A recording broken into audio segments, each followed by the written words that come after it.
My name is Sherie Stark, and I'm a member of Elders Climate Action, a national group of elders working for a better future for our grandchildren.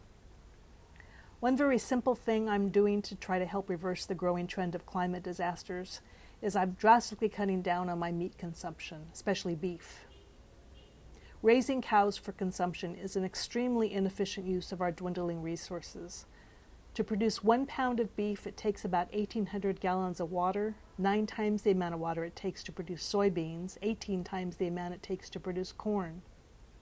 As this chart shows, the positive impact we'd see from eliminating beef from our diets is huge. Chicken, pork, eggs, and dairy are all so much better for the environment than beef. It's the cows that are the pollution hogs here. Plus, they emit a crazy amount of methane in their farts and burps, which always makes me laugh to imagine, but it's really serious stuff, evidently. When I found this out, I decided to see if I could shift my taste buds gradually, try to be more creative in my cooking maybe, and see if my family and I would be okay with eating less beef. I started taking baby steps toward becoming a semi-vegetarian. I knew this couldn't be an all-or-nothing proposition, or we wouldn't stick with it. I still have beef once in a while, my special filet mignon at the fancy steakhouse, my chili dog on the rare occasion we drive by our favorite hot dog stand and there isn't a line. But at home, I've started to make a wider variety of chicken dishes, chicken parmesan, chicken fajitas, serving fish more, having more beans and lentils, more whole grains like quinoa and couscous. For the dishes that I used to use beef for, my chili, meatloaf, and meatballs, I started substituting healthier ground meats like chicken and turkey. All the same seasonings and sauces, so they taste pretty much the same. Nobody at my house has seemed to even notice the switch. My next step was to start experimenting with the various plant proteins on the market, like soy sausage and Beyond Beef.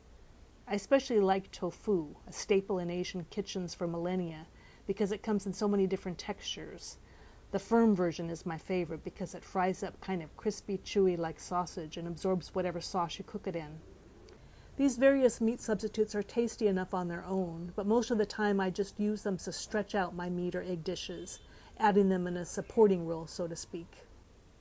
I also add onions, garlic, mushrooms, and peppers, so by the time I'm done, the dish is really only half meat, but totally savory and infused with meaty flavors. And the spicier the better for us. I can never really go wrong when I add more spices. The biggest step in my cooking transformation, though, has been simply focusing on the amazing variety and flavor of good produce. I've become something of a vegetable groupie, seeking out local farmers markets, seeing what the sellers have that they're proud of week to week. The difference between fresh off the vine, perfectly ripe peak produce and blando frozen or canned vegetables is truly astounding. I love trying new types of vegetables and Googling all the various ways to cook them. I recently discovered bok choy cabbage at my daughter's suggestion, actually, because she loves Asian food, and I sauteed it in some sesame oil and Chinese chili paste, added eggplants, scallions, peanuts, and mushrooms, and had a truly exotic meal. Experimenting inspires me to keep it fun. Variety is the spice not only of life, but of cooking. I also have been inspired by a trendy California restaurant chain called Lemonade, which has a kind of fusion style of combining unexpected flavors and textures. It's one of our favorite restaurants because of that element of surprise, asking ourselves, what are the new combination of vegetables they're going to have for us today? Will we go with our favorites or try that new one with the fava beans? One of my favorites there is a charred broccoli salad with ricotta cheese. Another is avocado, cherry tomato, and pine nuts. Another favorite is roasted curried cauliflower with raisins and toasted almonds. The thing that inspired me most about lemonade salads is their roasted in oil, melt-in-your-mouth vegetables. So throughout the week I prepare a rotating assortment of them at home. Carrots, beets, turnips, Brussels sprouts, pre-cooked and ready to be tossed into salads or used in omelets or rice bowls. I also splurge on gourmet extras to keep my salads exciting. Fancy olives, sun-dried tomatoes, artichoke hearts, crunchy jicama, flavored vinegars and oils, hummus spreads and tahini, garbanzo beans. Am I making you hungry here? As you can maybe tell, I'm eating less meat, but I'm not really missing it. I'm saving money because most of these other foods are less expensive than meat. And last but not least, all of this is very good for my and my family's health. Plant-based eaters are much less likely to develop a variety of illnesses, much less likely to be overweight, and we tend to have more pep and energy. Plus, we'll most likely live longer by an average of 6 to 9 years. Just imagine those extra years of fun. I'm pretty sure I'm never going to go cold turkey, or maybe I should say cold pastrami, as it's beef we're mostly talking about.